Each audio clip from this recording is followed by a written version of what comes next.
I'm Team Jacob. So this dude showing up with a freaking 10 There's ton. so much, and even if we had more, I don't think it. oh my god. Vaughn Gettins just does a burn. No, that is that Oh, Vaughn? no, I like this. You also have gigantic hands. In that car right now. We didn't fly all the ways here to watch you walk around in a sling. Look, you must be last minute, and if you are last minute, you don't have your tickets for Long Beach, but don't worry, I'll save you $5. Use OZLB at checkout. Save yourself $5. See you in Long Beach. What's going on, everybody? Welcome back to the Outerzone, the official podcast of Formula Drift. My name is Jacob Gettins, and today we have the big boss man himself, Mr. Ryan St. John. What's going on, dude? How's the off-season been? Did you relax at all? Did you get any downtime? I mean, for me, the off season is pretty much the worst time of the year because it's the time when you have to, ask people for money and go out and do all the stuff that involves desk work and things like that. Like my passion is I like being at the track and being involved in the competitions and doing the events. The hard work pretty much is in the off season. It's still hard to do the events. It's just a completely different paradigm or dynamic than it is like sitting in the office and trying to figure out what to do. And, this sponsor's moving over here and this category is opening up and this one's closing. What implications does that mean? How are tire manufacturers putting together their stuff? And then obviously following all the off season silliness is kind of fun, actually, because it's just, it's kind of an elongated tale of maybe what is to come when, the championship returns in April. So it has its goods and its bads. Me personally, it's my least favorite time of the year. Mm. Do you get surprised often, like with our quote unquote silly season? Like I try to like get as involved as I can, but I still want to be surprised by things. Like drivers, even like after the podcast, will start talking. They'll start telling me about something going. I'm like, no. I don't like, if I don't need to know, don't tell me because I want to be as excited as everybody else is. So because I know often you're getting word first, but were there any surprises this off season where you're like, oh, I didn't see that one coming? I mean, yes and no. I'm certainly surprised about the specificity of something that might happen to driver A versus driver B. A real simple example is, somebody that we would like to have in competition submits an international petition or a special provision petition, and we say yes. And that person obviously has, the acumen and has a long history in other parts of the world. Kind of seems like it's going to be a 100%. And, they obviously will tell you, here's what my plans are, here's what I want to do, and da-da-da-da-da.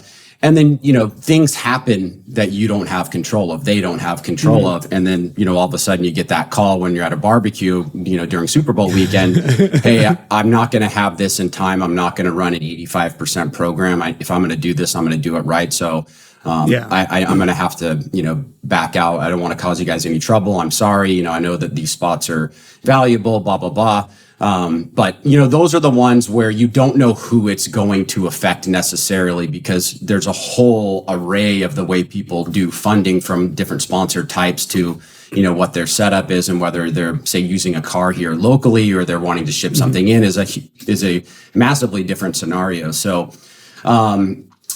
the ones I'm not surprised about are, you can just see when things are happening in your market, like whatever we want to call this, the drifting space, aftermarket performance, whatever, when there's a contraction in the larger market, it's probably going to have an effect on the margins of either people's funding or people participating altogether. And so we certainly saw a lot of that. You just don't know how far it's going to extend to. Yeah, and it's got to trickle down. We talked about it a little bit before the show, but it's a weird economic time. This isn't a political show. I'm not going to get into it, but it is. It's a weird year. A weird year in a lot of ways, but the upside, I think, with it is we're going to see potentially a big shakeup in not just the driving, but the way that the event is run. Obviously, I've seen the rule books. I've had the privilege of seeing some copies early and some conversations before they're public. For anybody who wants to know, for anybody who wants to follow along, any time in the year, you can go to FD's website, go to the very bottom, go to rule books, and download all the rule books. And as they're updated, they'll be redlined. You'll actually see copy in red. And at the very end of it, it'll say what has changed in that version. I would say look for technical and judging. I mean, really, after every event, give it like a week or two. There's a good chance that there's a rulebook update in at least one of the three. Especially in the early season. Yeah. First 3 or 4 events, like pretty much every event, there's going to be an update because there's something that we've planned for or thought was going to happen. And then, something strange happens. I feel like it's every event. Something happens where you're like, there is no way if you gave you 1,000 monkeys, 1,000 years, and 1,000 typewriters, there's no way we would have figured this out, right? Yeah. So, I mean, realistically, this episode, I want to cover a lot of those changes. I'm gonna start off with probably the rule book that I guess you would have spent the least amount of time with in general. So it more just the kind of the Kevin Wells Bible, if you will. A lot of this has to do with the technical side of the cars. But there's some really interesting stuff that's in it. We're not going to go super in depth on this episode. We'll kind of skim over some of my favorites. If you've got points on this or there's things in there that you're excited to see as well, please feel free to jump in. And then we'll do a full length episode with Kevin on some of these because I feel like every rule has a story, and I do want to get the stories behind a few of these things. So first one that comes up that I saw was they're changing some of the regulations with the Mark IV Supra in particular. It has to do with the rear drop knuckle. Now, this really only affects Rad Dan right now. But what I do like is that this does mean that people can potentially develop a Mark IV Supra chassis earlier and have it ready for FD and not have to worry about this problem. So it's basically just a drop knuckle kit, allows a bit more flexibility in the suspension and kind of fixes an inherent problem with those cars. So not that there's a lot of people with Mark IV Supra money that want to put it into drifting, but people write them off all the time. So, a lot of drift cars are built by wrecked chassis. Yeah. So I am excited for that one. What was the other one? Oh, I didn't preface you on this one, but I thought this one was funny. Any wheel design with movable pieces while the vehicle is stationary or in motion is prohibited. So basically, no spinners, which... do you know if someone tried to bring spinners in? Was there did something happen? Were Denofa's pizza thing spinners, or were those stable? Oh, like the aero discs? Yeah. No, those were bolted on. Okay. I don't know if they ever made a set of spinners though. Yeah, I don't, that's actually because you didn't preface it. Yeah, sorry. even if you did, that one I don't know. Maybe. So with Kevin, what happens a lot of times is, he is basically taking in information all the time from various, inputs. It could be directly from people in our series, whether it's sponsors or drivers. He's on the FIA, technical committee. So he's hearing what those guys are doing, broadly speaking, and they're asking him for advice. I know he hates being up at 3:00 in the morning for those, but... and so, some of these things may not be as a direct result of something that we experience at the event. It may be we're starting to see that we're going in this direction, and maybe some of the other motorsports that have similar chassis, similar builds, similar safety protocols that are either drifting or not are going in this direction. And here's the reasoning behind it. But you're right. Most of the times it has to do with either the series is progressing or moving in a certain direction. And we try to have a general underlying philosophy that parity, or equality, as much as we possibly can control in a basically on the face of it, there is no spec anything at the pro level. Is obviously really challenging. And then, add in 5 different or 4 different tire manufacturers just completely changes the ball game altogether. And so that's just a matter of creating an algorithm that makes that make sense. So that's why you will sometimes get these individual chassis, not preferences, but variances that are allowed so that they can compete at an equal par or on par with most of the other drivers, and that it doesn't look like that's probably not a chassis that we can use for drifting anymore, even though it has a heritage in the sport. Right. Yeah, it is to equal out the playing field, and it's to give us. They're not making a ton of rear-wheel drive cars anymore. Yeah. So we want to make sure that we're adapting the sport in a way that we can continue to have these vehicles. We want to make sure that people at a lower level can start progressing and building these things, knowing that there's an opportunity at the higher levels to do so, and vice versa. If we allow the development at the highest level, there's a huge trickle down into the lower levels. I've said this time and time again. If it wasn't for pro-level drifting, grassroots drifting wouldn't be as affordable as it is today. Like, you need people developing crazy angle kits, grip kits, suspension, wheels, all this stuff in order for them to be able to afford to make cheaper versions or less aggressive versions to then run at a smaller series. Well, and people are, unbelievably creative in this sport, as you know, not just the athletes, but all the people that the athletes work with. And so, what I always hear in Kevin's cubicle is, he'll get a phone call and, you can kind of get the sense that somebody's like, hey, Kevin, what do you think about, and then fill in the blank. And, they're trying to figure out a way to either, contain their costs or to fix an issue that seems like it's below the average of everybody else to get them up to average because they have relationships that need this, whether it's an OE or something like that. And, it could be from that, or it could be from learned experience. It could be, for the reason that you stated, where, the world as a whole in terms of the cars that are being produced are not necessarily saying, well, we have to have a car that's rear-wheel drive so that way it can compete in Formula Drift or whatever. That is a byproduct of the cars that people are creating. And obviously that there's still, an interest in those types of cars from consumers like us and things of that nature. So yeah, the way that we look at it, or when I interface with the technical one, we kind of have that philosophy operating in the background. And then I basically say, okay, what are you changing this year? And I say, which of the things am I going to get a call about? Because if you don't tell me and I get a call about it, then I'm going to be bothered by it. But that's why we just go through everything, because Kevin can't predict who's going to call about what.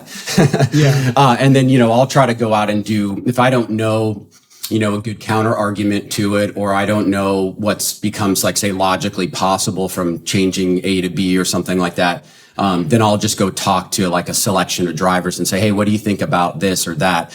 Most of the times, though, these things are like, as you know, these are ongoing conversations that occur within the body of the series at different drivers' meetings and planning meetings and things like that. So most of the times they're not really that much of a surprise. Yeah. I mean, another one I actually had on my list here was like Keep It Reed or Jason Farron's build to wagon.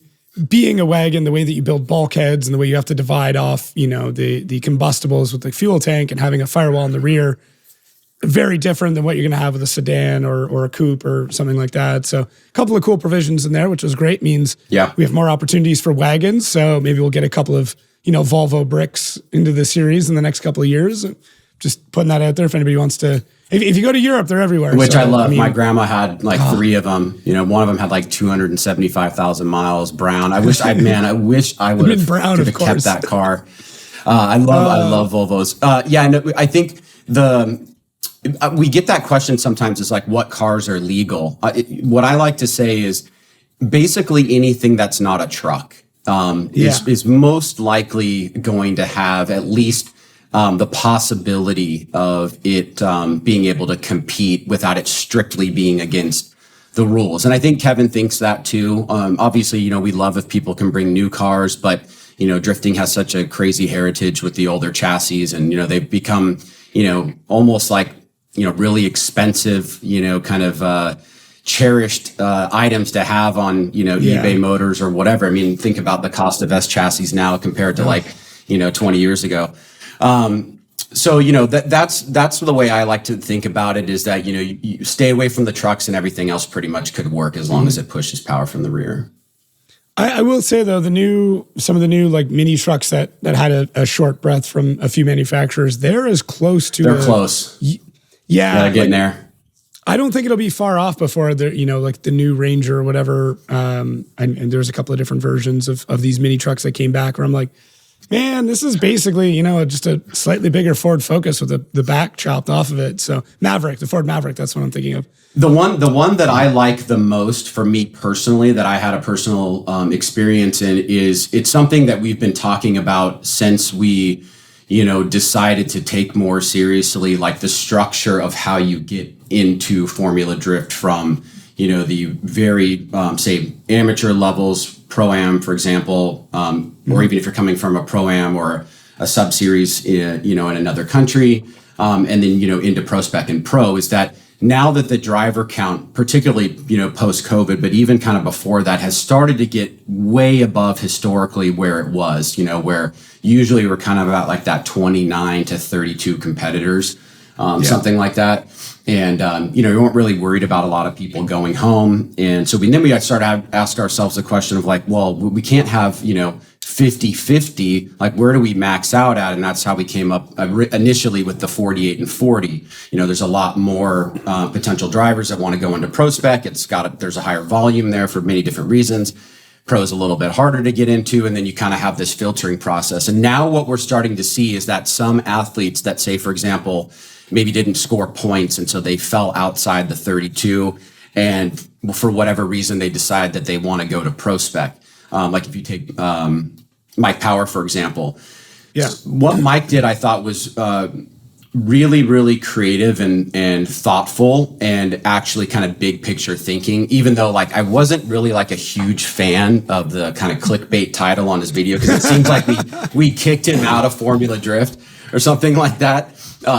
But the reality is that, he didn't requalify, and, he decided that, he would move down to ProSpec.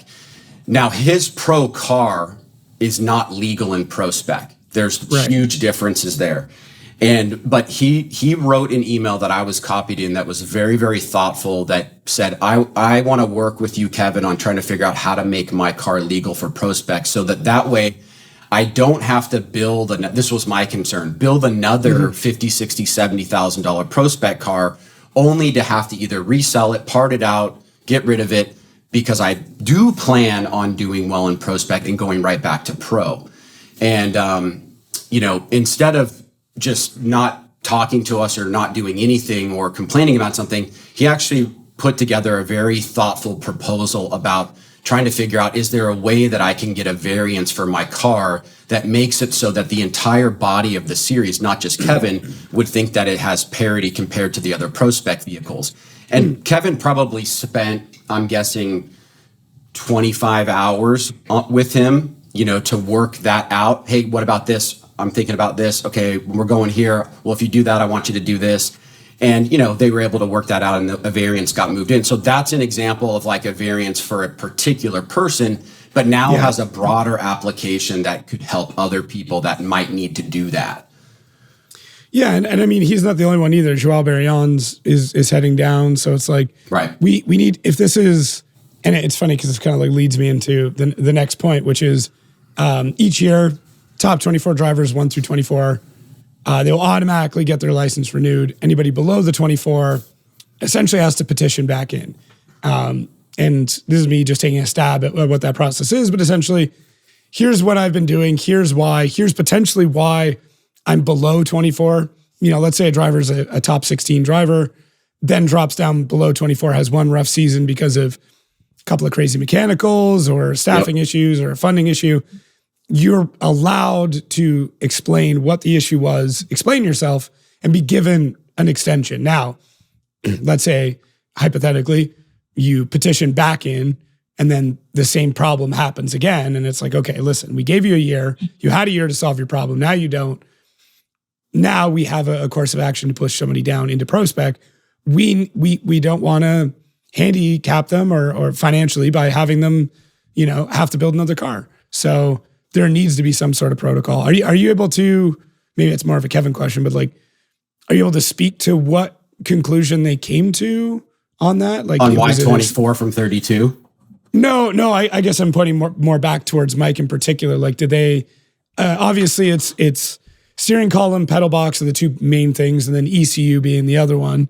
And then, so I don't know what Kevin and Mike were able to work out where that allows Mike to go in, because I don't believe Mike was on Link ECU before, and I'm almost certain he ran a pedal box and a custom column. So. Yeah, the things that are spec in ProSpec, to my knowledge, he's not going to be able to get a variance on that. It's just the things that were not tied to that of a couple that you listed there, to try and figure out, could I convert back and make it so that it's legal within the framework of the rule book. And so, we have to, the considerations that we have to make is like, we're making the claim that we're trying to keep the cost of running ProSpec down from where it was when it was Pro 2, where it was more analogous to a open series like Pro, but just for drivers that were trying to get into Pro. And, the underlying philosophy is ProSpec is that still exists. Even if we said that that's not what it was, people will always see ProSpec as, a feeder series. Right. But that, we shouldn't encourage people to build, a $200,000 car when they're competing against competitors where that car is not relevant. That car might be relevant in Pro, but it's not relevant in ProSpec. And, obviously the tire is a huge kind of evening out mechanism because, you really, at some point, on a 255, some of the things that pro drivers would be doing are going to require, weight management and tire management, and they just don't have that option. And then the second part is, with Link just helps there be consistency. So, right. We had somebody ask, hey, could I run such and such tires on my fronts? The obvious answer is no. So, Link and GT, that is their domain. That's not going to change. But on the structure of the vehicle, as long as it's not competitively advantaged over other athletes, and it's doable and it's safe and all that kind of stuff. I know Kevin will work with you as long as you are putting together like a coherent proposal. Now, I know times that hasn't happened. He's like, no, I just don't want to do that. I think that's too deep into that's too antithetical to our underlying philosophy. But this is one where it's like, the car is either going to be legal or it's not. If it's not legal, then I have to go build at least a 75 to say whatever $100,000 car. Maybe you could do something less than that. I don't really know, how people think about what they need to be competitive in ProSpec, but it's going to cost significantly more and more time than can we figure this little box out here. And so I think that's kind of what transpired there. Okay. Yeah, I'll maybe see on that same Kevin episode, we'll break down that a little bit more because I think that's really interesting. I think the other thing I forgot, because I'm sure people are screaming at their radios or headphones right now, was transmission. Certain transmission specifications for ProSpec over Pro. So yeah, God forbid I forget one. Don't forget thing, one. Don't forget one. Can't forget one thing. No. It's fine. There's like a whole bunch of like ProSpec crew chiefs I know that listen. Hey, Jacob, like, you forgot. Transmission. Oh, I know. I can hear them right in the DMs already. But yeah, I guess shifting back to the 1 through 24, the big one that comes to mind is Vaughn Gittin Jr. Mm-hmm. You left a really well thought out comment in a message board that explained this a little bit better. But from my understanding, there's a provision where if you are a former champion, you have a spot in the series. That is part of becoming a champion, is that you're allowed to more or less come back at any time and drive. Please correct me if I'm wrong on that. Oh, in terms of him being able to participate, like why is he able to run 2 of 8 rounds and everybody else is for the most part running all of them? Correct. Okay, so the first thing to say is we don't personally like that. We make everybody register for the entire season under the assumption that they are going to run for the entire season, because we've gotten away from that like pick your event style type of thing. Right. Meaning, some international driver couldn't come in the championship round and, knock out one of the contenders at, God bless Irwindale, right? Something like that. So, we kind of went to this whole like registration for the season is the same way that it's done in F1, NASCAR, and all the other sports, where you basically have a commitment over the course of the season and there are benefits kind of tied to that. So Vaughn is registered for the whole season. At the same time, we can't make people show up. So the way that it works for him, and why, if he falls under what would have been 32, which I think he was 35 last year, something like that. Something like that, yeah. Yes, I mean, he didn't do great, right? He had some early round knockouts and whatever, but he was pretty close. We obviously know how talented of a driver he is and all that kind of stuff. One of the best ever, right? We've always had a champions petition in the rule book. I want to say for at least the past like 15 years, if not longer, because we knew at some point, going back to like the Tanner era, Tanner, when he came back the second time, would not have been able to get in because he didn't go through ProSpec Pro 2 to Pro, and we had already converted over to that full season registration. So it seems silly to say, 2 years departed that Tanner Faust can't come back or whatever. And he's a very popular driver. He brings a huge benefit to the series. We know that he's going to be competitive. We know that he's taking it seriously. And so we've had this kind of stipulation in there. Over the past 3 years, I think we changed the name of it from Champions Petition to Special Provision Petition because, I just had a baby, I'm getting older now, whatever, blah, blah, blah. There are situations where, say, somebody, either through the nature of competition, they lose a title sponsor in the middle of the season.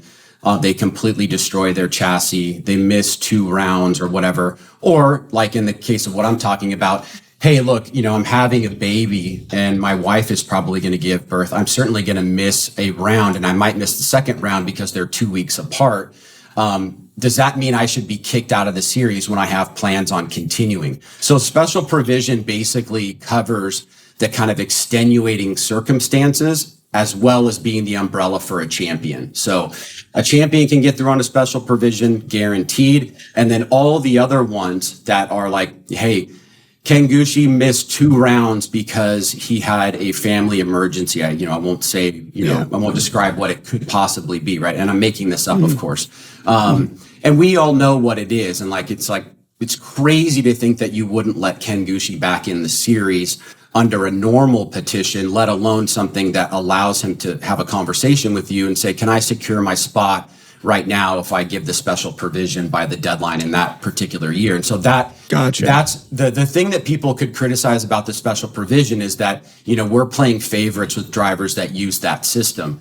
But there's only like Vaughn right now, and some of the international drivers like Luke, came in under special provision. Everybody else comes in through a standard petition, or they decide that, or they end up getting a situation where we have that spot available. And so right now we have spots available. So it's not like we really need to turn anybody away or move them down unless there's a circumstance that requires that, because Pro is slotted at 40 drivers.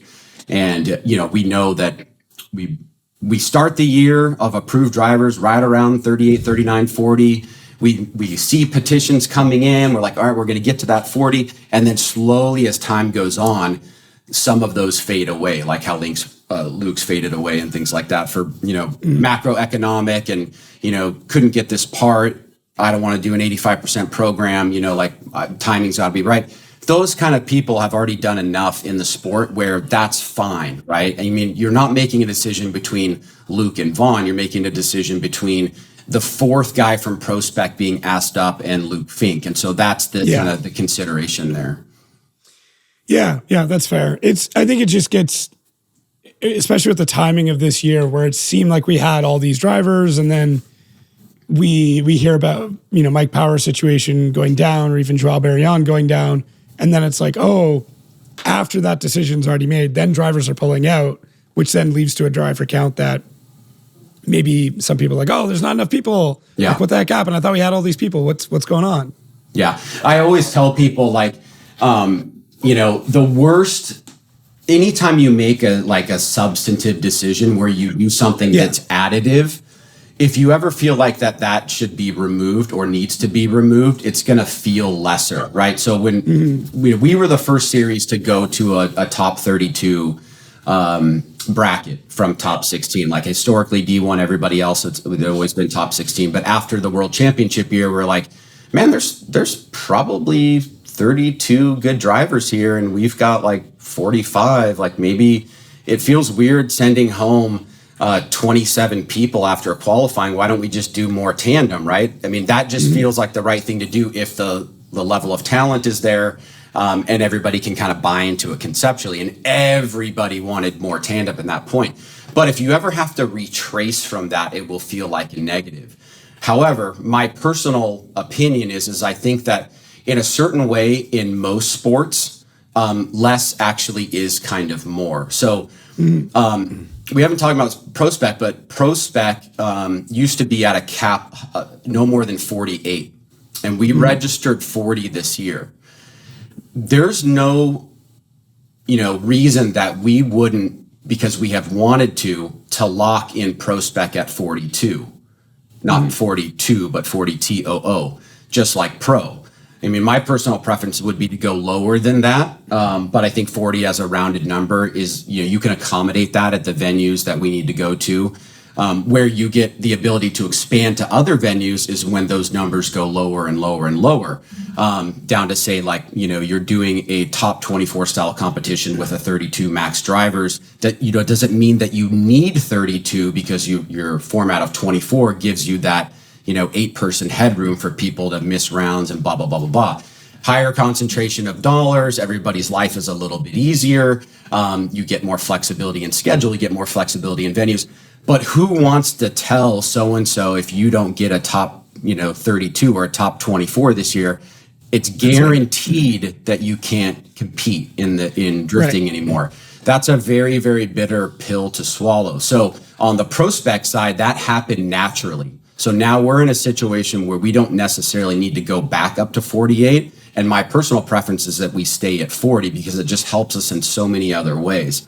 It helps us with the thing that you exactly said. When people fall out, oh my gosh, these drivers are falling out. Well, it's natural they're going to fall out when you have this huge expansion of people that come in, say post-COVID, and you go from sub 32 drivers or 32-ish all the way up to you had 55 potential or 65 potential in ProSpec. You had to whittle it down to 48.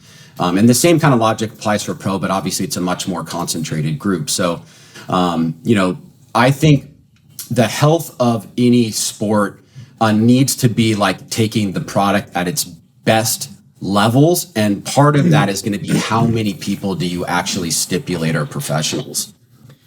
Well, it's almost, this is a mass simplification, but if you want the best food in the world, you don't go to a buffet, you go to fine dining. Sure. And it's like fine dining is significantly less food than a buffet is, but you're going to get the best of the best because you're able to refine it down. Right. Now, something that's been floating around quite a lot is, and I don't know if you're familiar with this, is Supercross's system of East Coast and West Coast. Yeah. I don't know if you're familiar with that system. Hypothetically, if we did trim, let's say, main show down to 24 and even ProSpec to 16, and now we run a Pro and a ProSpec round every single round and do an East Coast versus West Coast, that could have a similar production cost and similar runtime cost as what we're doing now, which is only 4 rounds of 40 drivers and a top 32 for them and a top 32 for Pro. Is that something you guys have looked into or considered of like, hey, if we condense it down, do we condense it but more or less spread it, like condense each individual show but spread the series? Yeah, okay. So, and maybe just to explain a little bit deeper what you're not saying so that people don't get confused here is that you're in your model, you're basically saying that there would be a ProSpec event at every single round. That doesn't imply that every current ProSpec driver is going to do all 8 of those. Right. There may be some constraints that only allow you to do half of them, and you have a West Coast champion and an East Coast champion, or you come up, with some provision that makes it make sense so that just attendance or winning one battle in 6 of the 8, doesn't automatically mean, that kind of thing. But there, you could have that discussion, right? Just to simplify, you're basically saying, like in the Supercross model, you have an East Coast and West Coast champion for 125s, or now it's 250s. And 450s, but that the requirement isn't that you have to do all 8 and that you can do that. Yes, that is 100% something that we have kind of thought about. There are a couple venues where even at the numbers that you're talking about, it's hard to see how we would do that, like Seattle, for example. But where we're at kind of in the you could probably do it if we like. I think you could if you move the car show out to a different parking lot and then put ProSpec in that lot and then keep Pro. I'm just saying. Yeah, you could. If you the way I would look at it is think every venue Yeah, Long Beach would suck. Needs to have, Long Beach would be tough. At least room for, say, 40 competitors, right? If you can, if a venue has room for 40 competitors plus all the sponsors and travel, whatever, then it's kind of okay to do your model, and maybe that give that 25% in one direction or the other to be true. But what we're kind of seeing though is that if you go back to the original, and original is not the right way to describe it because we had so many iterations, but go back to the qualifying realm, right? Yeah. The qualifying realm can be described as follows. Hey, we're going to spend the next 3 to 5 hours going through minimum 75 individual runs for both series.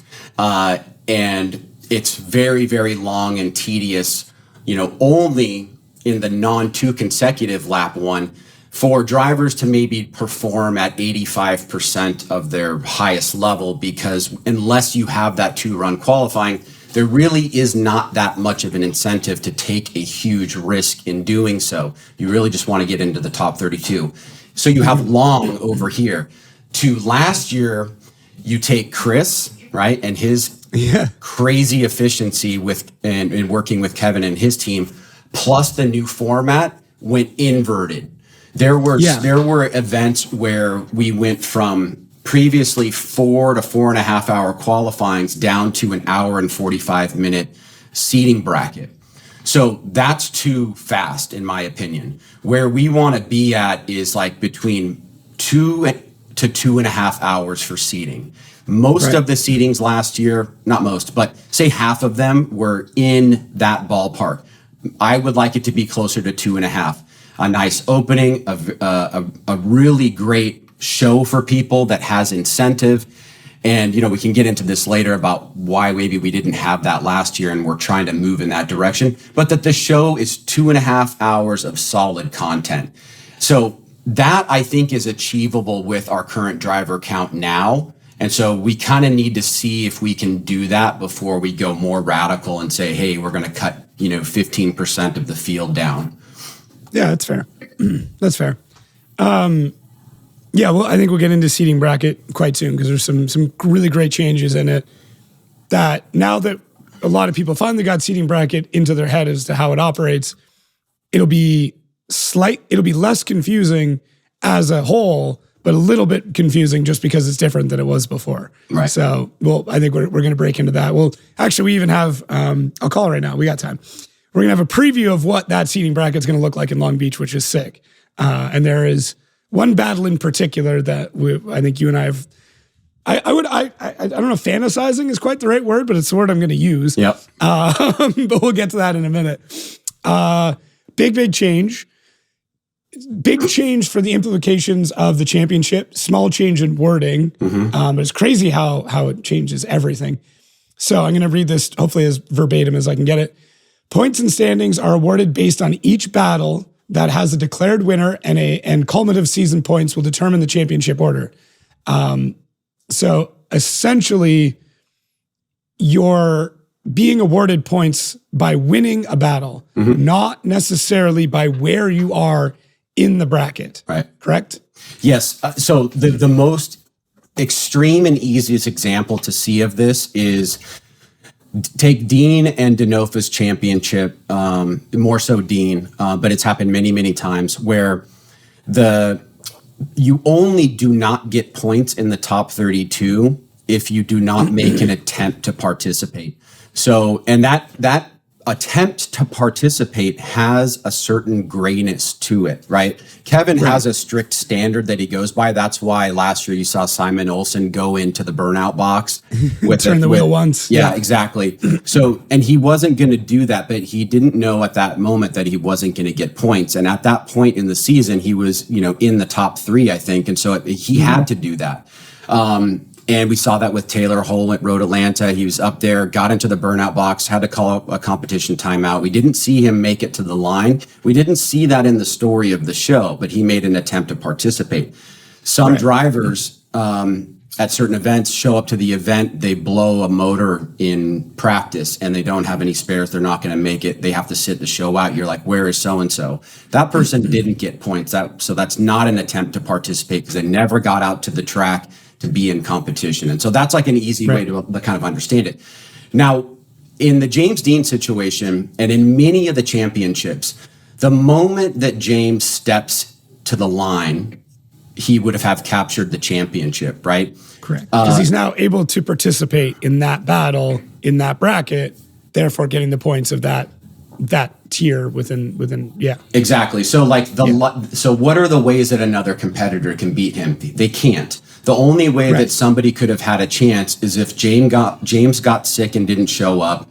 If he had a situation like Field the previous year where they actually couldn't fix the car and he couldn't actually drive, he wouldn't get points for just attending, and he also did not make an attempt to compete.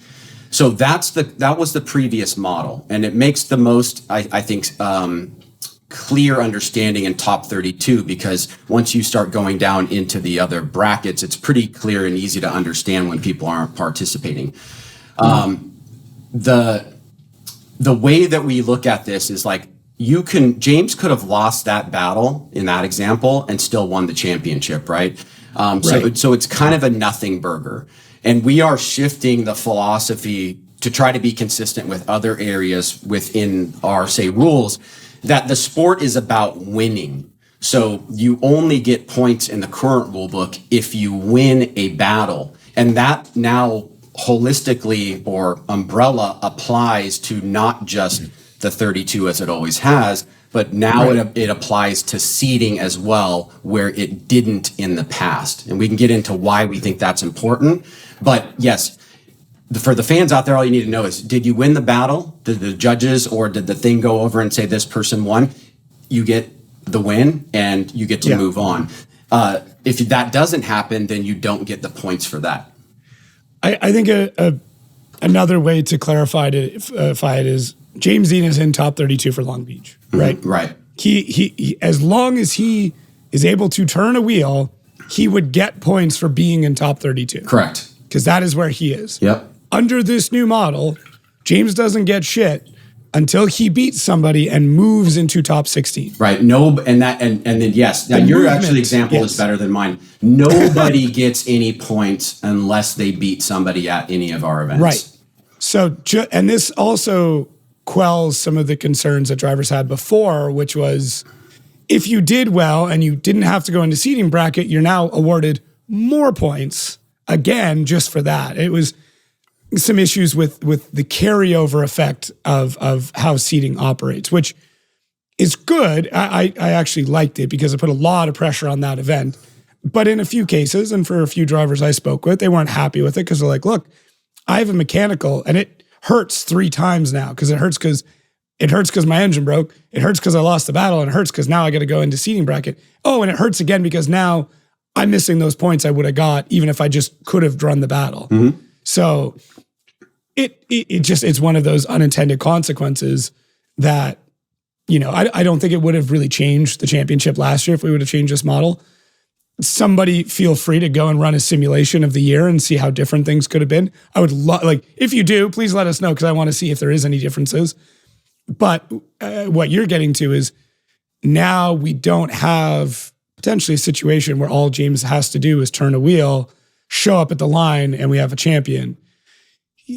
In this scenario, he would, or potentially would have to win that battle, and then we get a champion. So we get the benefit of having a celebration at the line for somebody who won something on multiple occasions. If James won an event, and the next round he is the number 1 ranked driver from that previous round, he won the event, so he's going to be sitting in that slot in seating, right?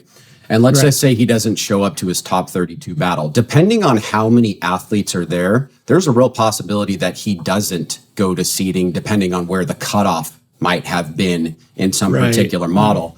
And so now, you have to fight for every point that you get, and the ratio of points that are applied for each of the different rounds is now the same, right? It's 1-to-1. You get 10 points for each win in a top 32, and you get 3 points for each win in a seeding bracket. And the reason that we kind of went with that is because the 3 is an odd number. And it needs to be more than 1, and it can't be 2, because if you have 2, even number, you end up getting more ties. So the 3 makes it so that there's a less likelihood of ongoing ties. But we had to go back, I think, to like 2007 or something like that to figure out, why do we have a championship where each round is worth 100 points? Who decided that? And we found an email that basically said, hey, I think we should have our championship be, each championship round win should be 100 points, because that's kind of like the numbers that people are using. Like everybody knows 100. And so, but then what ends up happening is you have to do like the math backwards to figure out the winner to second place. And think about all the variations we've had of that over the years. That system carried over into seeding actually was not, it's not that it was right or wrong. It just didn't really make a lot of sense to what was happening when you're stuck at 100 and you have to work backwards to fill in everything that makes sense. It's better to say, how much is each win worth in each round if there is a variance, but there's not? And then how does that play in over the course of the season if you're kind of filtering back into seeding? The other part about seeding that I think is like incredibly important is that what we learned in seeding last year is that if a driver car count was such that only one driver was going to be eliminated, 2 drivers are going to be eliminated, and you won your grade 8 or your top 16 battle in the pro scenario, there becomes much less of a reason to participate in 8-4 in the finals, other than airtime and what you think you might get out of that depending on how your program is set up. So it's no secret that like drivers were kind of bailing on battles at a certain point of the year because they knew that they were making it in the top 32. Maybe the car was a little bit clunky. They didn't want to risk it. And we, the fans, miss out on that opportunity. But now what happens if you have an incentive to renew your license by how well you do in ProSpec because you get, or pro in seeding because you get 3 points per win. Now, and then we've also added money into seeding as well. So we've brought the incentives up in seeding without it being able to have a situation where if you spend more time in seeding, there shouldn't be a way that you could win the championship, because if you ran the gauntlet and you went, 12 points for seeding and then 50 for top 32, you would have more than the second place guy, obviously. But even if you got second place, you'd have more than the first place guy. And if you were third place, you'd be like, I think, equal with him or just like a point below. So, you have to try to figure out the things that aren't working and make them make sense. And one of them was kind of seeing how the history of that 100 points thing had an effect on, the way that we had structured our competition last year. Okay. So given this new current model, is it the same amount of points for winning your top 32 battle as it is for your top 16, top 8? Yep. All you need to remember is 3 and 10. So 3 points for every win in seeding, 10 points for every win in top 32. So 16, 8, 4 finals. Got it. So, let's take, for example, like, everybody knows Daigo's coming back, or Jack, right? 2 guys that are clearly like some of the best drivers in the world. If they ran the gauntlet at Long Beach, one of them, obviously, or both of them did well, right? And they ended up getting far and maybe they competed against each other. I don't know. Maybe we'll talk about the brackets later. They could walk away, the winner of seeding and the winner of the event would walk away with more points than the people in the top 32 could have possibly achieved, because there's more over here. Now, that obviously goes away because now they're number 1, 2, 3, 4 ranked, and they are no longer, they can't do it again, right? Yeah. But if they stayed in the top 32 and were successful the whole year, that initial run would be a benefit for them, either in a placing or in a championship or conserving their guarantee for the subsequent year, et cetera, et cetera. So now the incentives are higher, but we don't want it to have an expense at people that are continually having success in the top 32, if that makes sense. No, I think that's good. It'll make for, one, a harder push. You alluded to cash as well. So, I mean, that's going to help But yeah, I do think it'll make for a more competitive seating because, the general consensus was the first two seating, maybe even third, were some of the best driving we've seen. They were exciting. It was interesting. It felt like there was a lot on the line. It was different. It was new. It was shiny. And then it got a little lackluster. We got through it kind of quick. It was just more or less predictable. We had drivers backing out. We had drivers doing things allegedly to win or lose. And even to the point where one driver told me that they deliberately bailed on a battle because they didn't want to go up against a certain driver. And they knew if they didn't, they'd get this. So they're like, well, if I just do this thing, I don't have to go against that. This now deters that because it's like, well, that's 3 points that I could be missing out on, or, however much in cash that I could be missing out on. Is that now worth it? Or, should I, maybe I don't want to drive against that driver, but that means I'm losing out on potentially 3 more points. And we've seen, I think it was going into Irwindale, was it like 5th, 6th, 7th, and 8th were all tied or something like that? Like, we get a lot of multi-point tie or multi-driver ties even into the last round. So something like this, especially with the odd numbers, it throws a wrench into any of those plans or strategic placement that we've seen in years previous. Yeah, for me, I think that the incentives are clearly more than they were last year. Whether or not the incentives get us to the goal that we want kind of remains to be seen, because it's probably going to be highly individual on what they decide to do. I mean, the way that I like to talk about last year, similar in scope that you did, is the first half of the season was awesome, especially 1 and 2 and 3. And then the second half was kind of like, eh. Now, you want to be careful with what you say there, because, it's pretty obvious that there were guys that were in seating, not because they hadn't done well in the prior year, but because they were new drivers coming into the sport. They had petitions. So you have the Connors, the LZs, and all that kind of stuff, right? And those guys, and Manoa, for example. Manoa, yeah. And they made seating so awesome because of their involvement. And then as soon as they got out of that, and you see a little bit of attrition, then you've got this concentration of guys that are fighting to get into the main event. They really only need to win that one battle to get into the main event. And so it starts to fall away. And it's not to say that those guys are bad drivers. It's just to say that the incentives and motivational structure, I don't think was there in the way that we wanted it to be. So this is like our first kind of approach at making it consequential for them, because it has an effect on so many other things. Mm-hmm.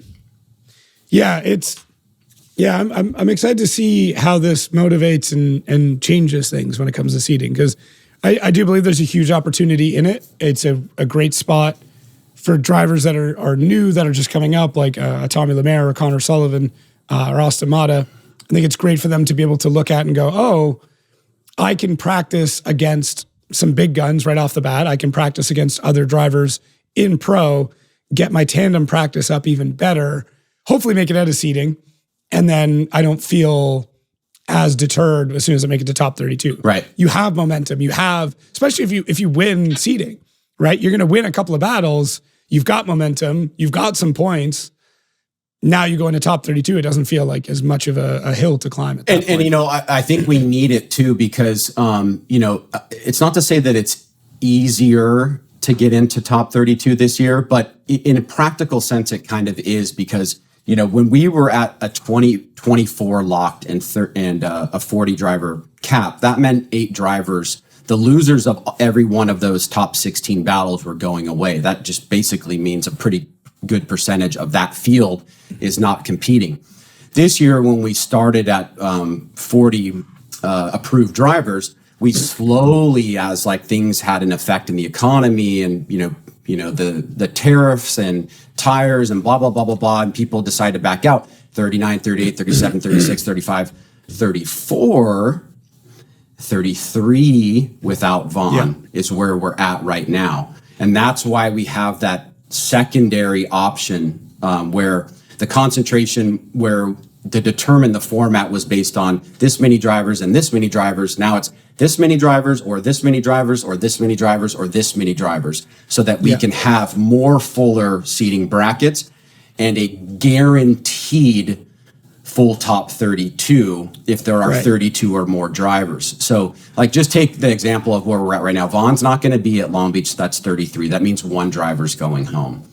But that also means that drivers that lose in the seating bracket, depending upon where they were ranked, may or will make it into the top 32, because we are now saying we will not do a competition. We will not make it logically impossible to do a competition and not have a full top 32, because all the drivers kind of agreed that I would rather have a full top 32 for the betterment of the sport than to say there's 33 and 34 drivers. Those two guys are on the outside. The reason why they didn't make it in and there's two open spots here is because they lost their battle or something like that, right? Or they couldn't participate. And so now that eliminates that possibility. So our goal is to have a full top 32. We've kind of structured it to be that way. We just flow it up from where those guys are ranked, even if they lost. And the number of competitors per round is going to dictate how many people go home in general. And if you know you've got a 32 car field and you've got 35 drivers, 3 drivers are going home. If it's 8, 6 drivers going home. If it's 33, 1 driver's going home. But you're still getting that same, top 16 competition in seating, and then that full now 32 in pro. Is there? Sorry, you've taught me something over the last couple of years, which is take a rule, take a scenario, take a change, and run it through every single possibility that your brain can imagine. And if you can't find any more, eventually we'll find one. But then it's going to be a good rule. Mm-hmm. Then it's going to work, because the amount of, I'm going off a bit of a side quest here, but I think it's important for everybody to hear. Yep. The amount of weird shit over the last couple of years that I've thrown at you, or other people have thrown at you, or you've read, you're very good at taking it, internalizing it for a second and go, okay, but what about this? And that's always your response. Okay, what about this? Yeah. And then it's like, well, that whole idea just falls apart immediately. So I want to, what about this with this scenario? Mm-hmm. So we have 33 going into Long Beach. Mm-hmm. What is our timeline? What is our cutoff time to bring somebody up? So let's say we are just about to start top 32. Mm-hmm. The claim is we'll always have a top 32. Mm-hmm. First battle of the day, driver breaks at the line or whatever. Mm-hmm. Can that 33rd driver come up and fill that spot immediately? Or is there a parc ferme? Is it at midnight? That's our locked in bracket. So if that driver would have broken before midnight the day before, or bowed out the day before they couldn't, is it first thing in the morning? Do we have a specific cutoff when that driver, reserve driver, if you want to call them, can then fill that spot? Yeah. So when we print the brackets, we make the the brackets public from a subsequent round. The moment that happens, those are your drivers for that next round. Okay.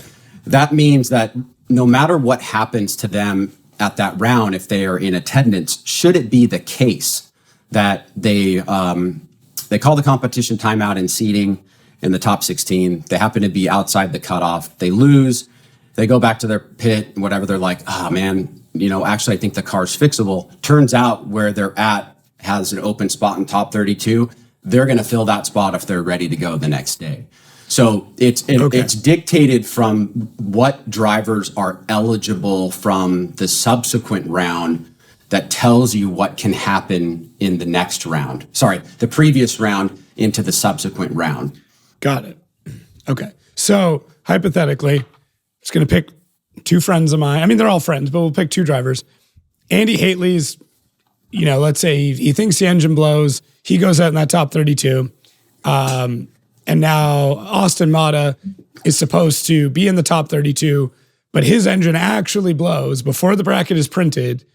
And he comes to you guys and go, guys, there's no way I'm going to get this done for tomorrow. There's no way. I just realized something. Okay, this is a really interesting kind of human nature thing. Okay. When I said brackets are published, I'm referring to when we put them out to the general public the 3rd, 4th, 5th, 6th, 7th day after, say, round 1 ended, not when we print the brackets at the live event. So remember, brackets for round 2 can, in principle, come out immediately after round 1 ends. Now, we will give it a cool-off period because we want to check everything. We want to make sure everything's cool. If we know that there's a driver, say, for example, like Vaughn, that says, hey, you know what? Something happened. I think I can make round 3, which was a scenario last year. He was considering driving Long Beach. I remember that. Yeah. So, but obviously people that are not licensed for pro, it's not like we can't bring somebody up from ProSpec. And I don't even want to get into why we can't do that. But we can't do that. We don't have enough time. You and I've had this argument. Where same thing. We've talked about the logistics, all of it. So maybe for another one, because okay, just real quick. Now you've teased it out to me. What will happen is whatever happens in that round with that guy. Let's say he makes it into top 32. The thing that nobody wants, having buys in the top 32, will occur once that guy decides, I got brought up for this round to fill that hole. I did well. I'm gone. Now it leaves another hole. So he's either obligated to come back and do it, or we have to find somebody else to do it, and somebody else to do it, and somebody else to do it. It's crazy, let alone the whole technical, is your car legal, blah, blah, blah, blah, all that kind of stuff. So yeah, because I asked Kevin that, and we went through that. He's like, let me just tell you why that is a total nightmare to do. And then that's kind of how I learned about that. Sorry, I lost what you were saying. Ask it again. I meant basically the goal is to always have a full top 32. Yeah, that's the primary. Right. I'm trying to understand when we understand that there won't be a top 32, when can somebody come and fill that in? Because we could have seating happen where somebody could break down, but there's still a driver in seating that got knocked out that isn't able to. Are they able to fill that spot for the next day? Yeah. Simply speaking, if there are 33 cars or more, and whether or not the guy loses, he doesn't make his seating bracket or his seating battle. His car blew up during practice, and so he didn't compete at all. But his car's ready to go for top 32, and that 30-second spot is available. He's going to get that spot. Got it. Now, that's an extreme example, right? The modest one is, hey, because of the Vaughn situation and because of this guy that broke down that was already seated, and because this guy that didn't make it, now we've got 3 open spots in 32, and we only have 1 to fill it. So we've got either an open bracket or we've got 2 buys in top 32. That's the commonality scenario that gets solved by that, is that you keep moving people up as they're ranked to fill it so that you can have your primary goal of be a top 32. So if Vaughn hypothetically wins Atlanta, right? Mm-hmm. And he's not showing up for Orlando. Yep. Does now spot 1 become whoever's second? Let's say it's Osbo. Does Osbo then become spot 1 because we know Vaughn is not going to be there? Or is spot 1 empty and that is filled by a seating driver? Yeah, so basically with Vaughn, I'm trying to think, I'm going to have to do some math in my head here. So if he wins Atlanta, he'll be number 1, and then we know that he is not in attendance. If I'm not mistaken on that, I believe we extract him out because we know he is not going to be in attendance in that particular scenario.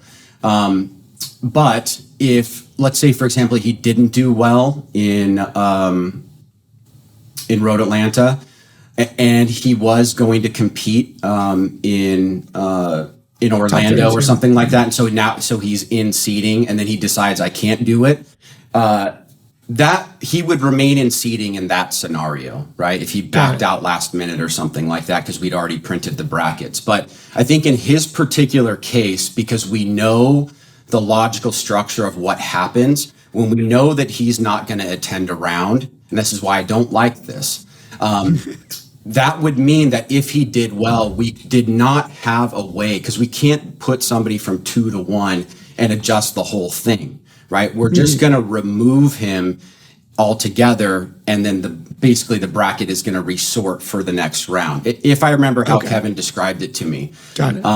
And that's just with the primary goal of having a full top 32. Look, I am sorry for interrupting this show. I really am. But I have some crazy, crazy exciting news for you. everybody did such a great job last year using discount codes that they've actually upped it. Believe it or not, if you use podcast 25 right now, when you're buying FD merch, you're going to save 20% on it. Now listen, there's a couple of caveats to this. This is for online only. So you got to buy it online. It's for any customer, but you get one shot at it, one use per customer. So if you're going to go all out on merch, this is the time. Podcast 25 at checkout, 20% off your order. Absolutely crazy. Yeah. So I think, it's going to take specific scenarios to provide specific examples. So throughout the year, I guess from my role and perspective, I will do my absolute best to explain this very clearly in the broadcast at the beginning. So if you traditionally skip that part because you don't like the intro, one, shame on you. We have a lot of fun during that time.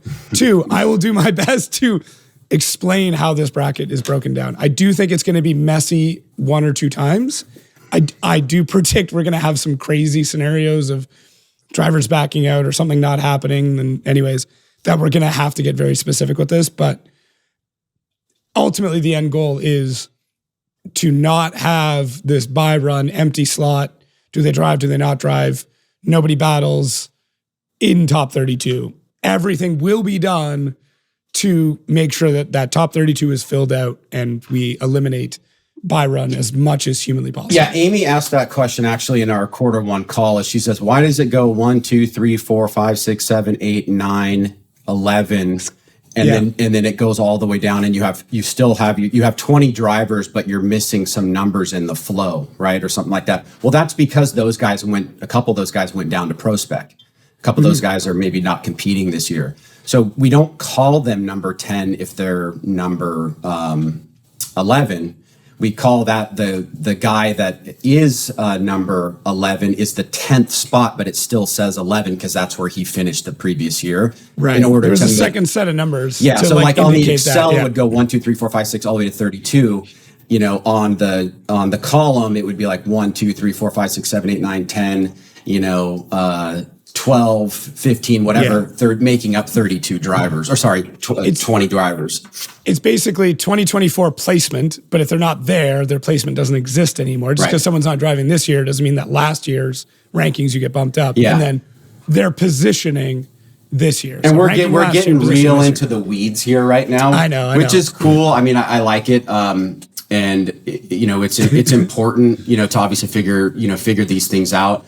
From a fan perspective, the idea is to have a top 32 that is almost always full unless some crazy situation happens, like the guy,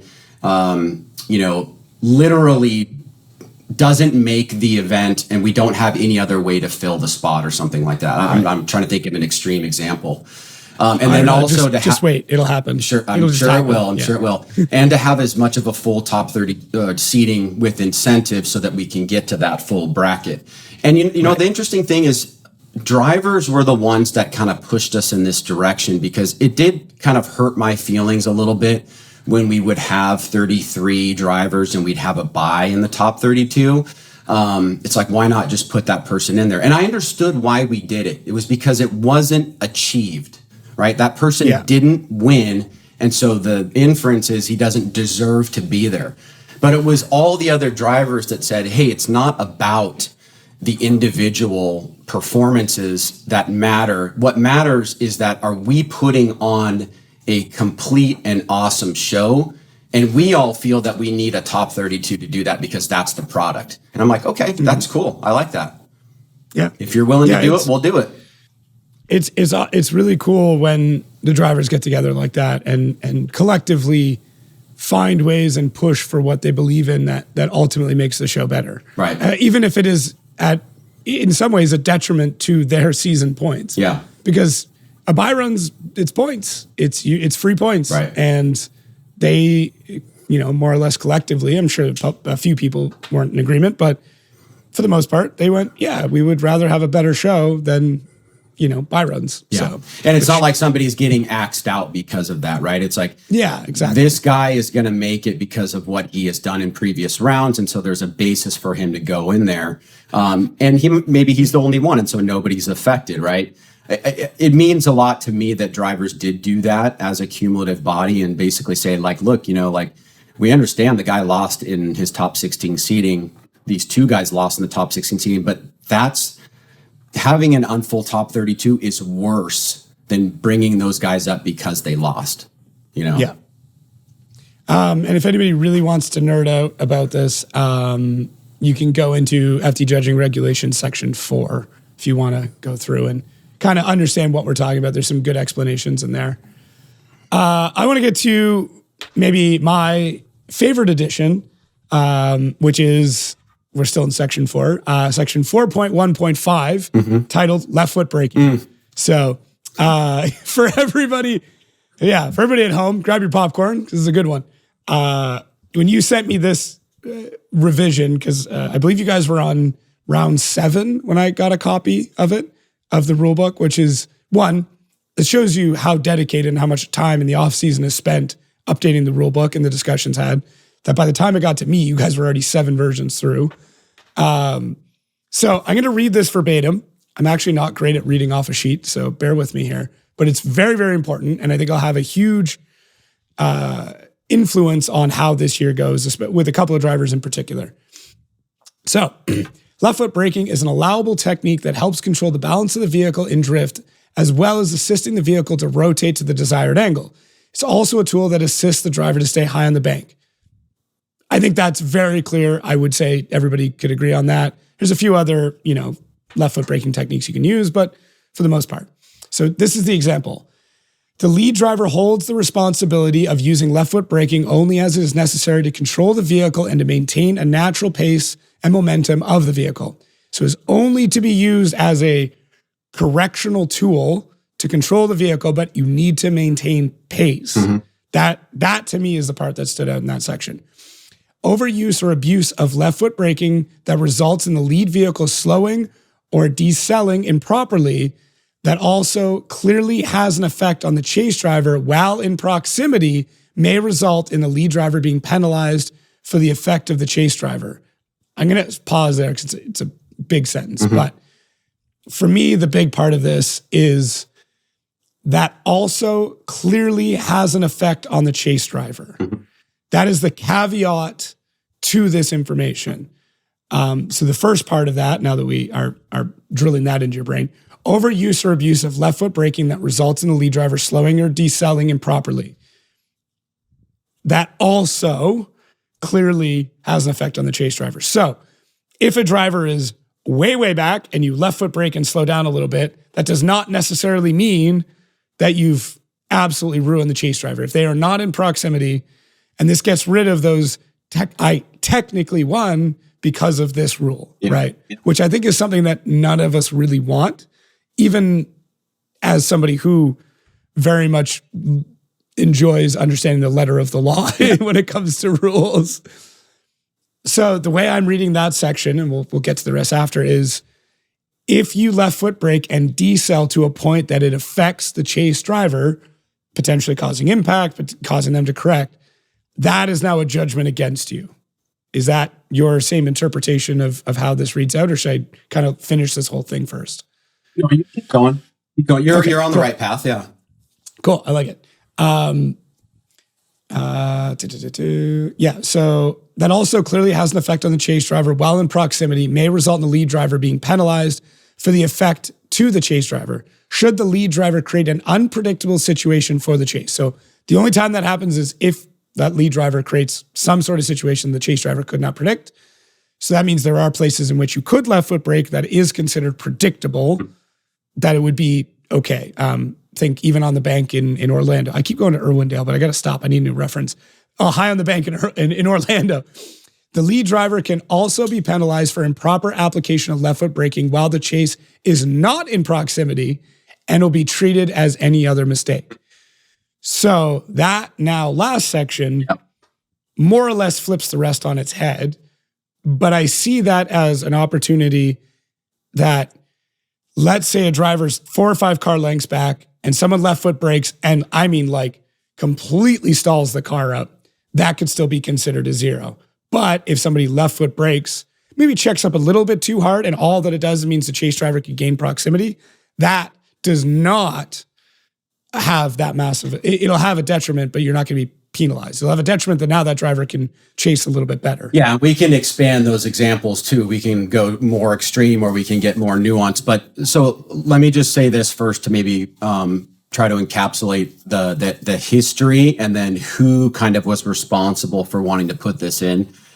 And if I get too long-winded, just put your hand up and I'll stop. But you're good. So the question that was asked was, look, everybody knows that left foot braking is a norm within the sport. It's been that way for at least the last 10 years.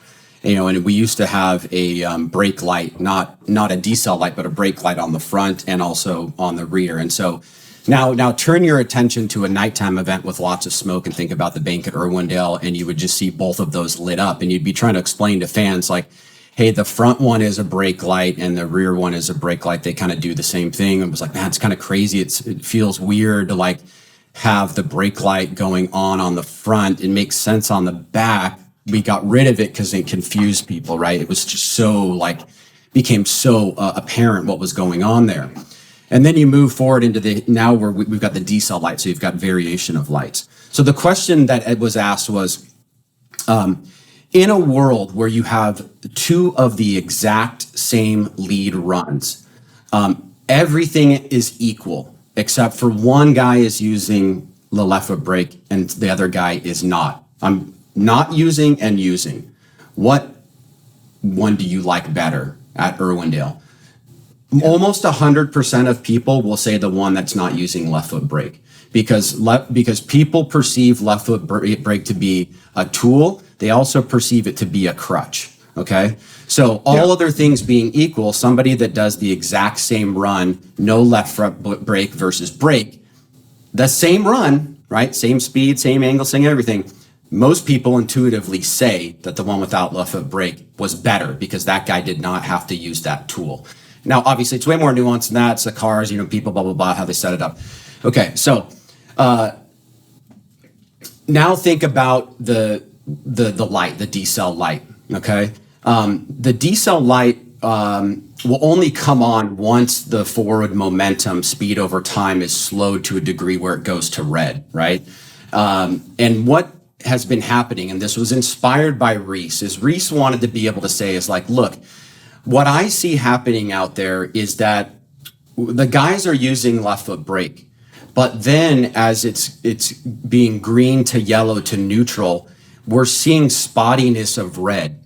That's telling us that they are decelling more than they should be in that section of the course because it's happening over the entirety of the course, not in the decel zones. I expect it in the decel zones. I don't expect it outside the decel zones because that's not the data that we're taking to create the decel zones. I'm uncomfortable saying that that's okay if you couple that with it having an effect on the chase while he's in proximity, okay? So that one seems like a reformulation of the application of the decel light, right? It's another way to say that if you left foot brake too hard in an area that's not a decel zone and that red light comes on and it's from left foot braking and it has an effect on the chase, very easy to understand, I think, that can be used against the lead driver. The more extreme one is that the guy's got a 10-car gap, okay? And he is effectively doing the same thing. The judges now have the power, and if it's a marginal run, the other run had that same gap. Now they're looking at, let's just say they were exactly the same, right? They've got a 10-car gap on run 1, 10-car gap on run 2. One of the drivers uses left foot brake 50% of the time. So that's the extreme example. They want to say that guy drove the course better. Now that's never going to happen in reality, but it's basically saying that I have a 10-car gap, I blew somebody out, and I'm overusing left foot brake to the point of decel, and I'm not driving the course as it should. There will be additional penalties to pay if that decel threshold is being met in those areas. Okay. I mean, it covers a lot of bases. It does. It covers a lot of scenarios. It allows for interpretation, which I think is good. But I do agree that it covers a lot of scenarios. And I'm of that crowd that if you can get around a run without adjusting the steering wheel, without grabbing the e-brake, and without using left foot braking, and it's just throttle, that is a perfect run, in my opinion. Obviously, you have to, fill all the zones, all that stuff, and, proximity, all that great stuff. But using the least amount of input and correction, because all of those things are considered corrections, that leads to the best possible run, the most predictable run, the most fluid run. So, here's maybe another thing to say, like, look, I'm not a driver, so I can't answer this for every single car in the series, but is it theoretically possible to be so perfect that the left foot brake is never used on a course? I want to say it's at least theoretically possible for that to occur. The amount of precision and timing and the control of the vehicle and the knowledge of the speed and where to transition and all that, and we're talking about as the lead driver here, I think that it should, even though the cars are designed with left foot braking in line, to the way that I perceive left foot braking being used, and I think the judges think this as well, is that it's impossible to be so perfect that it is never used, even in the perfectly aesthetic run, right? Yeah. But it's theoretically possible that you could do it if you just, freaking nailed it. And you were like, okay, cool. I don't need to make these little adjustments here by using left foot brake to slow and control the car or whatever, even though the car is designed to do that, right? It's just designed to do that to give you more freedom because you got 1,000 horsepower, 295s or whatever. So I think that's the reasoning for it. Reese was the one that said, I think we need to have something in the rule book about this. It's really a reformulation of the decel zone, but now it also allows us to take into an account somebody that has a gap, that is driving poorly on their lead run and continually hitting the decel light with left foot brake. Yeah, I'm like trying to rack my brain. Like I've got a pretty good memory, but I'm trying to think back to like some 100-point qualifying runs to be like, okay, did they use left foot brake at all? But yeah. I know, it's a good question. I feel like, I believe JTP got 100-point in Atlanta. Maybe he didn't, but man, I don't know. I can't even remember exactly. Imagine he got 100-point, and let's just pretend for a second there was say 2 situations where he had left foot brake, and it was for a 200 milliseconds, so quarter second or something like that, right? Did he really need to do that? Was that muscle memory because he had been doing it because nobody is Jesus perfect type stuff? Maybe, probably. So, that's the thing, is like you get so used to doing it, there's extreme uses of it, and then there are the necessary, which is the wording that's used in there. Right. No, that's fair. I think it'll come up a lot. It'll be a good point of discussion. It'll be one of the rules I have just, copy and pasted sitting on my notes in front of me at all times to constantly be tapping Reese on the shoulder. I saw him this weekend. It was like the first thing we talked about. I was like, hey, how you been? How's everything been? Okay, cool. 415. Let's talk about it. Yeah, we have a fun time with it. What we basically do is I take the existing rule book, I put it onto an online doc, and I leave it open, and I just say, hey, go in there, make your changes. It'll track what you're adding. You guys can talk amongst yourself. You can have one person do it, or everybody can do it. I'll do it. Kevin will do it. Then we get that whole thing, we put it together, and then we read through it and we say, all right, this is lame. This is not good. We don't want this. Hey, I don't think this wording is right. Oh, that's bad. Let me give you this wording. And that's basically probably like a process from, say, like December to, February 1st. Yeah. No, that's wild. That's good though. I mean, that's what we need. Another interesting one that kind of came up was, it looks like an addition to incomplete in tandem. Mm-hmm. So we have the usual suspects, the front wheels going, to 0 for more than one formula drift. But I believe this is another Reese edition. If the vehicle settles during a run, loses flow and momentum, and generally pauses in drift, an incomplete can be deemed for this action. Mm-hmm. So my guess is that this is like one of those scenarios where somebody might maybe not blow off track, but there are scenarios where somebody comes off throttle completely, their wheels are still kind of at angle, and they're more or less just floating out into nowhere and just losing momentum, right? Where they may have come into a corner too hot and just have to float the car out for a very extended period of time, which could be considered unchaseable. So yeah, if the vehicle settles during a run, loses flow and momentum, and generally pauses in drift, an incomplete can be deemed for this situation, for this action.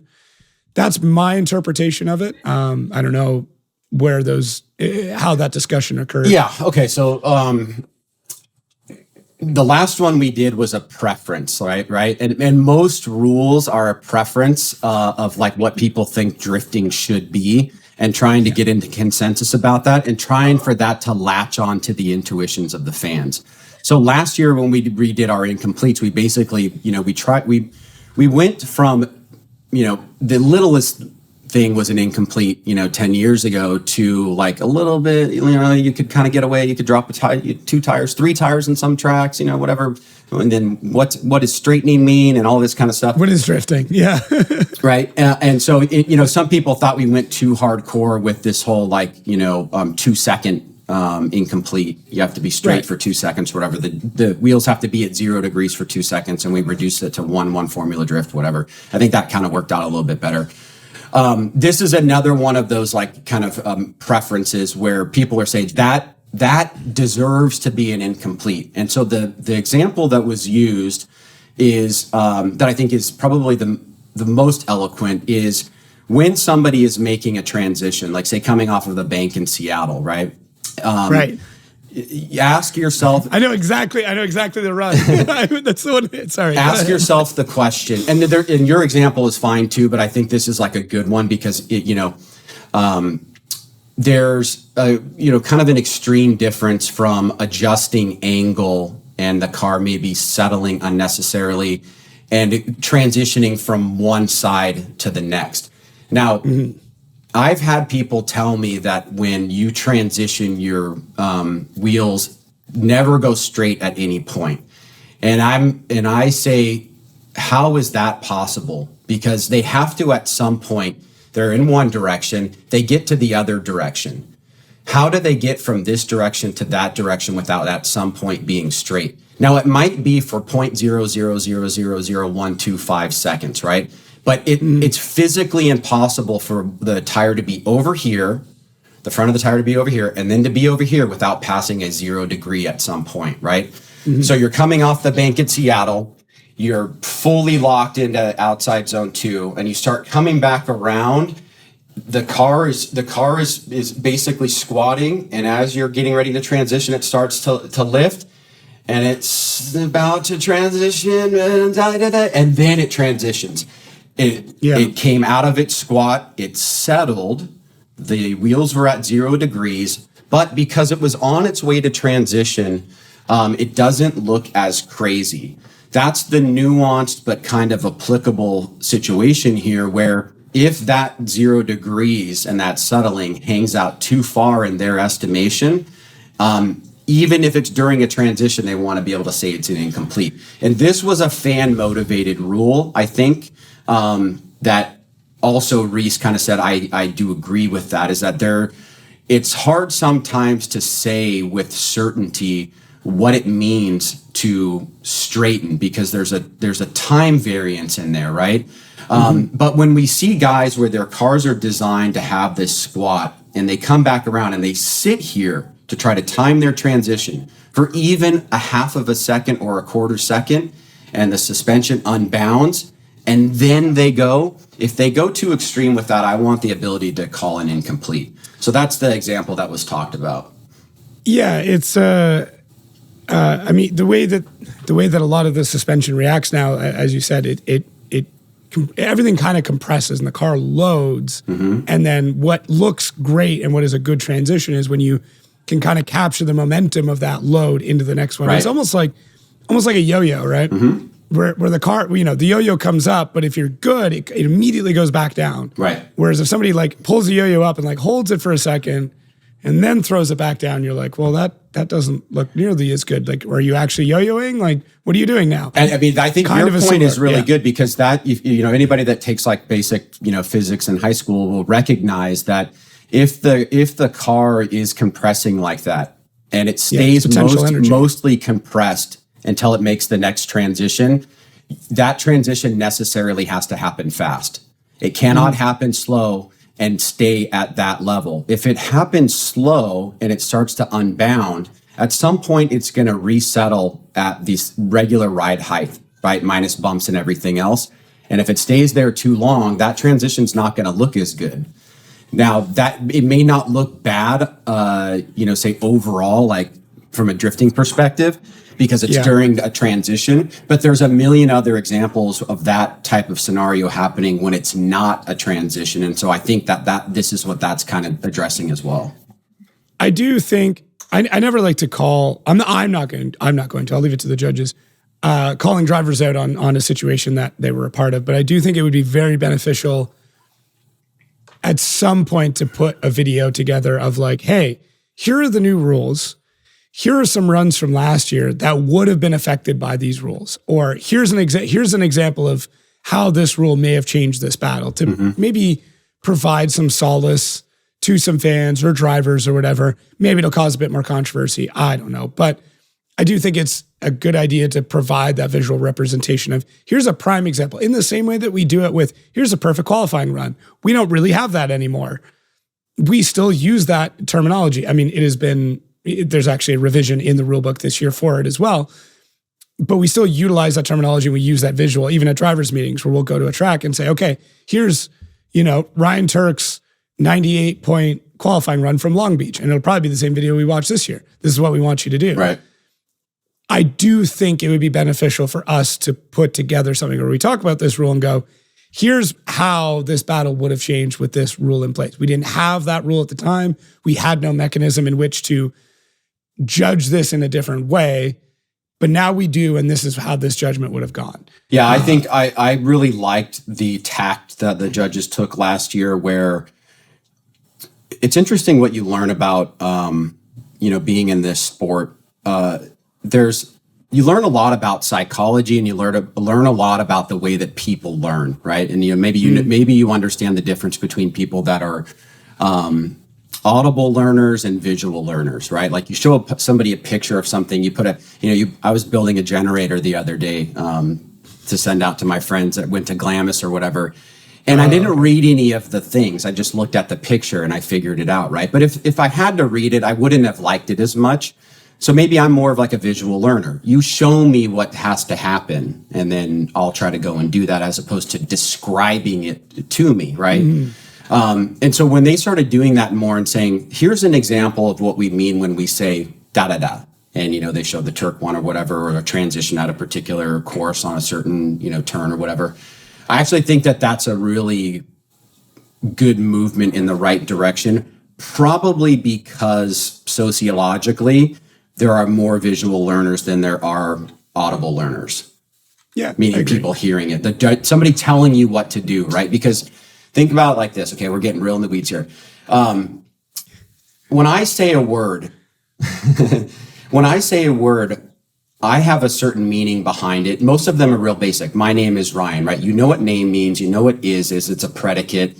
And Ryan that's me, right? So I say, my name is Ryan. No confusion there. The moment you start stringing together complex sentences where you're bringing in different kinds of verbiage and tonality and all this kind of stuff, you're assuming that the person on the other side is understanding it as you understand it, right? And if you use any words that are, say, not used normally, or maybe they don't have to be like super high level words. They can just be something that's, is idiosyncratic to you. See, I just used one. And there's a very high probability. That's why people always do when you say such and such, what do you mean? Well, he already said it. So why don't you know it? Well, it's because he didn't understand what you were saying when you said it. So, right? I'm getting pretty deep here. No, it's true. It's true. It's my overuse of LOL. I use LOL all the time because I'm like, this is not a serious thing that I'm saying right now. Or even you and I very quickly today, like one email, which was just a very small thing. And there was like, it turned into 2 emails and 3 text messages and discussion before the show. Yep. And all it was like, hey, do we want to talk about the bracket on the show? Yep. But it was how you meant it and then how I meant it being 2 very different things. But once you and I chatted, it was like, oh, where we actually meant the same thing, but we were searching for deeper meaning for no apparent reason. Yeah, the reason why this is like front and center for me is because, a big part of my job is I have to administer leadership over people in this company. And that means that you have, inner office communication, you have different personalities from different backgrounds, all that kind of stuff. And what I noticed is say like when Teams came out or some internal work chats, or if you use Slack or Monday or whatever, people be commenting, you going all crazy or whatever. And I know, or somebody puts everything in caps, right? You think that they're like, making a statement. It's just because they were editing something that required caps and they didn't turn it off. And you learn you learn that about them or whatever, right? I know What's up, T.O.? two people that do that. Andy and Kemp are really bad with that. So I try to tell people in my office, hey, if there's a question or you're trying to learn something and you default to Teams and the person's 6 feet away from you, just go ask them if they're not on the phone. Because you're probably, unless they know your speak, Andy speak, where you're like, dude, you meet Andy for the first time, you might understand 40% of it because he's got a certain dialectic that he, works with. And communication's really difficult, man. It's very, very hard to do for people, for you to transport the meaning of everything you're saying in here into the other person so that it overlaps at 100%. You're probably lucky if you get 75. Yeah. Yeah, I agree. And that's tough with the rule book too. We're taking an idea that came, we took a situation that went through eyes into a brain, then communicated through a mouth, and then put on paper, and then through eyes, brain, mouth again to try and get all of that back out. So yeah, well, intuitively, that's why you have a thing like we take it for granted, but that's why books have glossaries, right?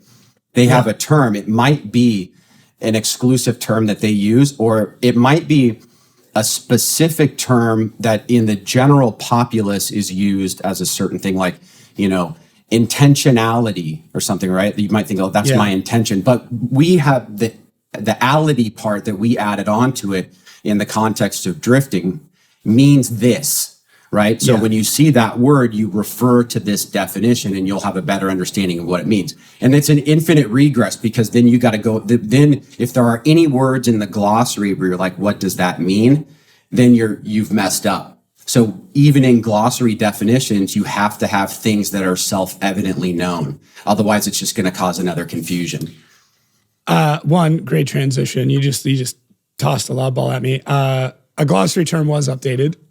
So great job on that. I don't know if you meant to do it or not, but I did not. Contact. No, but you did great. Contact. So contact is defined as when a vehicle touches another vehicle and or wall. Mm-hmm.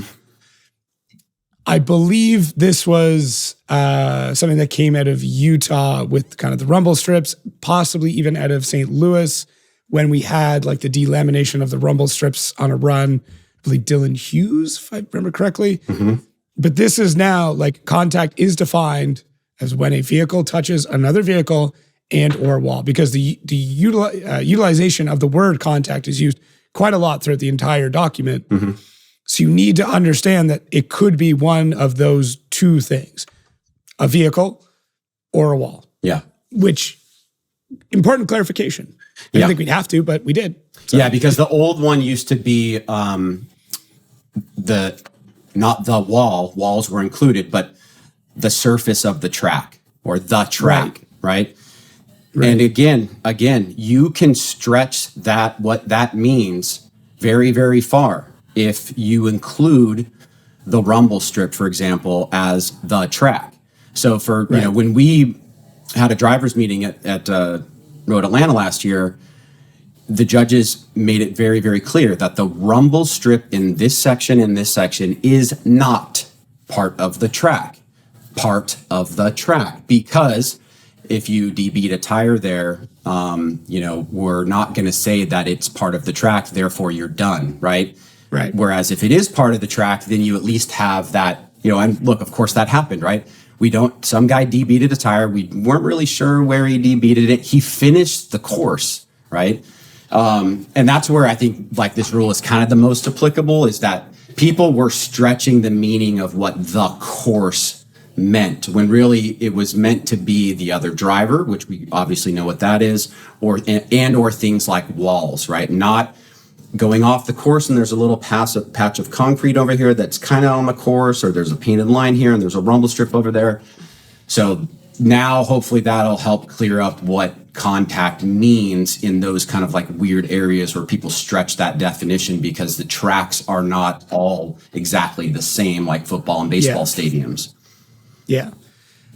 One day maybe. No, I really hope that the tracks are never the same, because I mean, look, it makes beautiful wall art. The fact that they're all very, very different. I will say, I tried to hit up Kevin to get the layout for the final round to Easter egg in the background. But he wouldn't even give it to me. Oh, he wouldn't? He's like, we're not done yet. No, he's like, we're not done yet. Okay. He's like, I got to finalize it. I don't want you to do it. And then we change it, and then somebody figures it out. So it was. When did you ask him for that?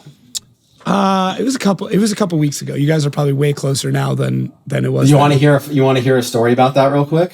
I would love to hear a story. Okay, about that. so this is the best kept secret I think we've ever been able to keep. It's listen, I'm a quote unquote insider, and I only know about 40% of what's happening. Yeah. So that's pretty good. And I don't know if it was because I sat down with everybody and said, literally, if this gets out, we don't know whether or not that it could cancel the possibility of us being able to do the event, because it involves bodies within the area that we're going to be that don't necessarily want to have stuff out until it's contracted and approved and safety regulations and all that kind of stuff or whatever. So anyways, like, we'd been coming up with course designs and try to generalize it, because we want to be able to still do some manipulations once we kind of see like what ground area we're working with. And we needed to give some information for the event guide, right? Right. Because the event guide gets printed pre-season. And we were not planning on saying anything. Did we post this? I don't know. I'll tell you. I mean, it's probably, if it's not knowledge yet, I don't mind that it's knowledge now. We're going to announce that round at Long Beach. Okay, so we needed to basically keep it secret until the season started. And so they were like, well, what's going on with round 8? And so we said, well, we can either just put a TBA, but a TBA seems kind of lame, because that book's going to come out, get printed once, and be the same the entire season. There should be something that once we announce it still makes it useful, that it has what we hope is, longevity, and it's like the House of Drift and all this kind of stuff. So I said, all right, let's say this. Let's say take the way that they're doing all the other events, track map, name, whatever, blah, blah, blah, blah, blah. Remove the name of the event. So, whatever title fighter, we use, the other names that we've used, Streets of Long Beach, Road to the Championship, whatever. Get rid of that. Put name, event, TBA, location, put Southern California, because that's basically knowledge, right? The date, October 17th and 18th. And then here is the map. Okay. And I purposely said, don't give them the venue map, give them the track map. Right. And they got the map. They got the track map. Well, somehow or another, the venue map snuck into the email chain in some way over there.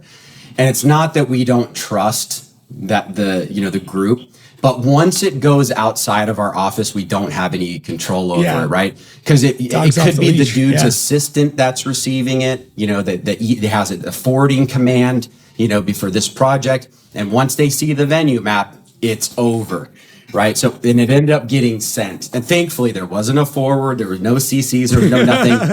I called them up and was like, can you just please do me a favor and tell me that you'll erase that email? It would make me feel a lot better if you would do that. And they did. But one person on that side of things knows about it, I think. Yeah, I have a general idea of what the layout is, but I haven't seen the final one. But yeah, no, I don't know. I was trying to think of ways like Easter egg. I mean, we still could. Maybe it'll be in the next episode. Who knows? Let me see. Let me see what I can say. Okay, well, it's going to have a... it is not a venue that you can rent and go do a drifting event at. Right. And it has a street application, meaning we're going to have to use some public services and roads that are used by the general public. But that's actually part of why we're doing it, is because we've been able to figure out a way with a group in Southern California to be able to put that together after like calling in tons of favors and realizing, oh, you know what? They actually want this. They're down to do this. So that's kind of what it is. I think that it could be like another House of Drift if the course layout has that, kind of like that feeling that being at Irwindale does, but it's going to be a built from scratch venue. So, there's no existing infrastructure, there's no K-rail, whatever. We could potentially take a huge bath on it. Like that possibility certainly exists, but we just couldn't see how to replace Irwindale without doing something extreme. And we were not going to be able to go, say to across the country to go and do it and send everybody back to the East Coast. It needed to be something in the region to replace Irwindale, to have that vibe and feeling. And then that just narrows it down to like custom. So there you go. Sick. No, it's good. It's a good teaser. Well, maybe we'll tease a little bit more on the next episode, which will come out right before Long Beach. But no, it's good. I'm stoked. Once I kind of heard the general idea, I was pretty pumped on it, and I'm excited. We're ending the year with a bang. Yeah, it's so hard to replace Irwindale. It is, man. I had this guy on Instagram hit me up. He's got like this Save Irwindale like petition going on, and like he's very thoughtful thoughtful guy. And I'm like, hey man, like here's some photos. Like it's demolished. It's gone. I think he knew that, but he's like he's like hoping that there's going to be somebody that's like, hey, I'm going to come in and build a venue that on really expensive real estate, and because I'm passionate about it, which is basically what was kind of going on. So it's sad. Yeah. It's it's one of those, like what do they say when the door closes and a window opens? So it seems to be that's what we're going for here. Like we've got an opportunity to do something crazy, and we're going to seize that opportunity and try something pretty nuts. It's the negative of, real estate prices going up in general in, the major markets, and then thinking, wow, the business that's sitting on top of this is producing 1/10 of what this box that I put storage stuff in would in that business model. That's sad, but, that's a macroeconomic thing that is going to occur in a lot of these smaller tracks, which is, quite devastating to that part of the racing population. I say it, I try to say it at every event that I'm going to now and whenever I can, but like support your local racetrack, whether FD goes there or not, whatever it is, like if there's drifting or not, like just go. Well, even if it's once a year, just go. Even if you know nothing about the racing, whatever it is, just spend a few dollars there, because like they're not making many more of them. Yeah, well, like, look at E-Town, right? E-Town is a model, is a version of this scenario for drag racing. If they were not able to pivot into drifting, that venue as its whole, that concrete, those grandstands, all that kind of stuff, it would be better to demolish that down and expand in the monthly service charges that they would get for storing people's goods. That's kind of what was going on at Irwindale in the last few years. I don't know if you ever noticed, but like in the paddock, the gate or the fence on the far side of the paddock, 10 foot, 20 foot, 30 foot, 40 foot. And that's why we ended up having to go out into the parking lot behind the grandstands, because that whole part of the paddock was getting smaller and smaller and smaller, because they're looking at the real estate footprint and saying, I can rent this for X amount of square feet to like these huge like shipping people. And it doesn't really affect me still being able to do races because, I can still accommodate it or whatever. But for us, it had a big problem because we needed every inch of that venue. Yeah. It's, I spent this past weekend with the Naps, and they're doing everything they can. Like Chris said to me, he goes, you got to make every square inch make money. Yep. It's the only way to keep this going. Like where the drifting, the Drift Coliseum is now, like that's all go-karting, because like we don't have any major events. Yeah. We set up everything. We can move it all out at a moment's notice. But that's go-karting. The dirt track's going. The parking lot has drifting. They've got their, I don't know what the company is. It's like insurance, wrecked cars. That pays a bunch of the bills. Like it's tough. It's tough to make money racing, man. Like nobody's getting rich off this. I mean, that family and that group of people is a paradigm example of being a smart entrepreneur that understands like, oh crap, this part of the business isn't doing well. Oh, well, I guess we'll just lean into this. No, it's like, all right, if we, arrange things this way and we move this in, we've got this drifting opportunity here. We don't need to use our road course. We can still do that, have motocross. We have storage over here. But if we take, the long view and maybe spend a little bit of money in the short term, and that's going to be painful, but instead of that part of the business being dead and getting nothing for it, in 3 years, if we're right, this will be a viable, long-term, sustainable addition and replacement to what it was before. It's genius. And like those guys like totally need to be commended. And we're grateful for it because it happened to, benefit the drifting community because it's basically used for that. So it's awesome. Yeah, it's super cool. And I hope, we need them to succeed. Yeah. I mean that wholeheartedly, both because, I consider them very good friends, but as a drifting community, we need every track to succeed. We need to do well. So for sure, just support your local track. That's it. It's really easy. That's it, baby. Just once a year. Just go out, go check it out, buy some merch, buy a t-shirt from them. I don't know, get like a popcorn and a drink. But there's a few other things we can go into. I don't think they have as much, effect. I say that now, knock on wood, on the year. I think I covered off a lot of the main subjects. Is there anything that maybe we didn't cover that comes to mind that you feel like needs clarification or, you want to speak on now before we get into the weeds that is the season? You mean like in the rule book or anything like that? Yeah, or just, really just any clarification or anything statement-wise, anything that you want to kind of put in before we really kick things off in a few days. I mean, really. I think in general, like depending on what kind of fan you are, and not necessarily a driver, but because it obviously applies to drivers. Even though sometimes I'm like, oh man, did you read the rule book or what's going on here? If you are going to, if you're going to make a judgment against a driver or a judge or something like that, it's kind of a good thing to know what the rule set is and to understand it. And, what we are trying to do is to latch on to your intuitions of what good drifting is and what rule set should make sense, even sometimes at the cost of drivers being upset, right? And having that fine balance of why, you should be doing A versus B and things of that nature. But it really is helpful, and I know you do this, and I know you do this every event to check to see is like, oh, what changed, what updated, what's the reasoning, what's the logic behind this? There's always a story behind it. There's always, a layer to it of something that can be learned, and it's at the end of the day, it's for the ultimate goal of trying to, produce the best show. The best show helps drivers succeed, helps them do this as a professional, helps them make the living, helps the people that are trying to come up see that that's possible and go and do it.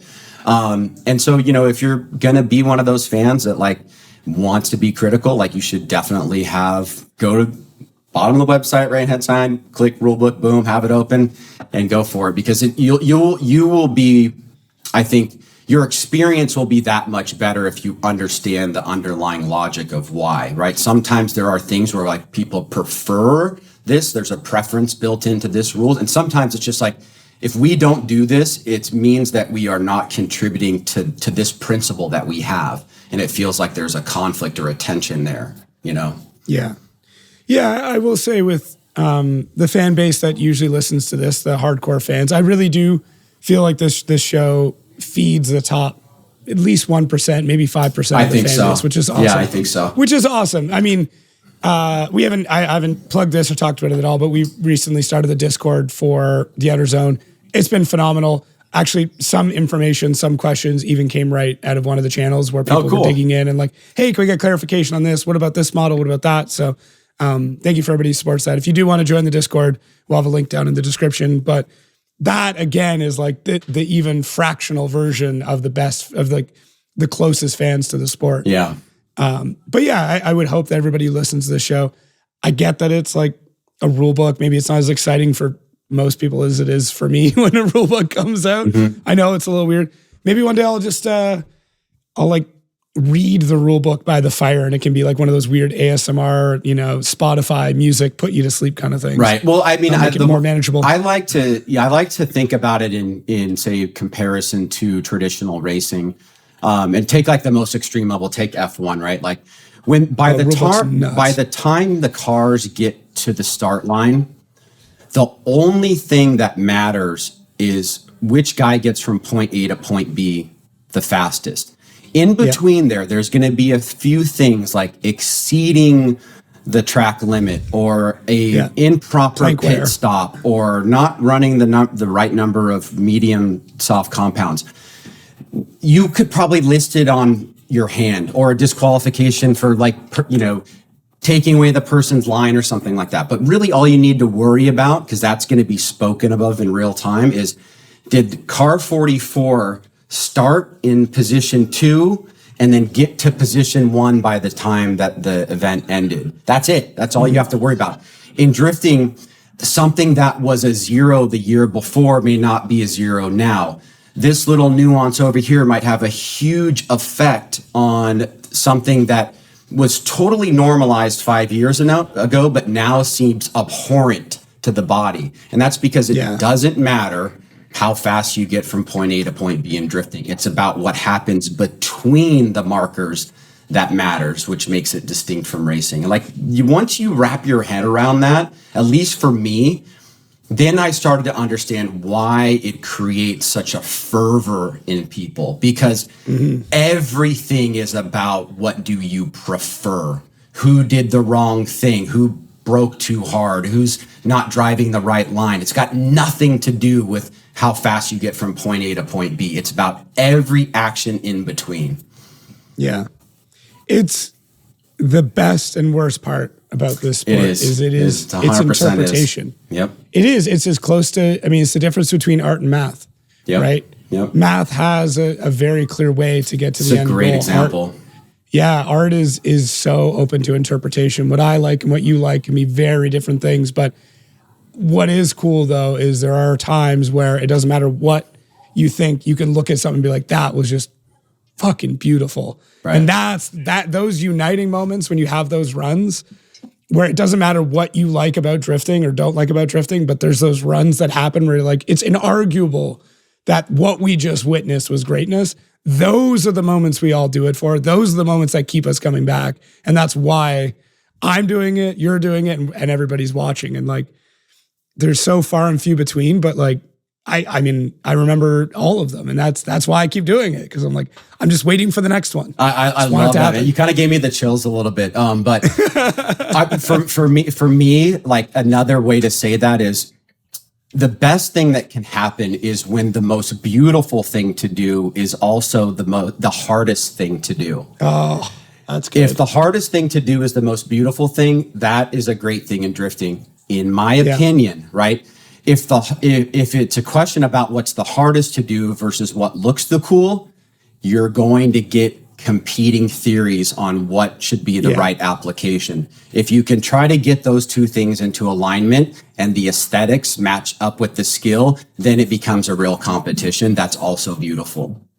No, that's spot on. And that's so true in so many different things and so many different sports. Like I know you'll lean towards surfing with that. I'll lean towards hockey with that. Like that's got some great 6:30 a.m. drives from Road Atlanta about that.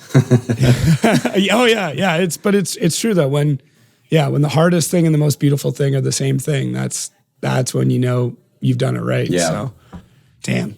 All right, I can't close any better way. Thank you, sir. This was fun. I'm very much looking forward to the season starting. I have all my notes together. I'm nerding out like crazy. I'm in full FD mode now. I really hope everybody watching this, please take a look at the rule book. Maybe I'll make sure to link them down in the description so you can't miss it. But they're on the homepage. They're at the footer. It says rule book. Maybe we'll just make it bigger. I don't know. Please read it. Go through it. If nothing else, just read the red highlighted sections. Those are the new things. Those are the most important things. But learning that, understanding that will make your viewing experience that much better. especially when your friend gets something wrong and you can be like, well, actually, and correct them. So maybe that's just me though.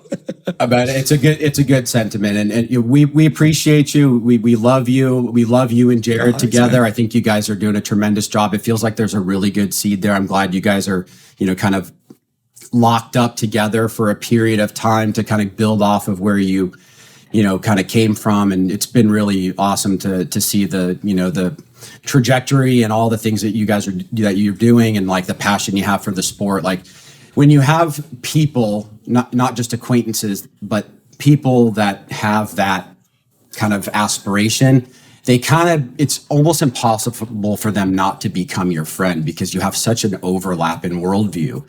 And so that's one of the things I've appreciated about you and all the other people that have been involved in the sport, from drivers to, people that work at our office, is like, at the end of the day, like, you can just be grateful that you have that, and you hope that continues for a long time.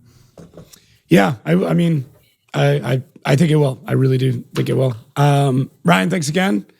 I'm looking forward to the season. I'm looking forward to those long car rides and us nonstop talking about drifting and anything else that comes up. Thank you, everybody, for listening and watching. Please, like I said, rulebook, check everything out. If you really want to go that one step nerdier, jump in the Discord. It is full of hardcore drifting nerds, so just be prepared for that. But if that's you, you are amongst friends. We'll see you in the lobby at 7. I'll see you then. Oh, damn, 7 a.m. call time.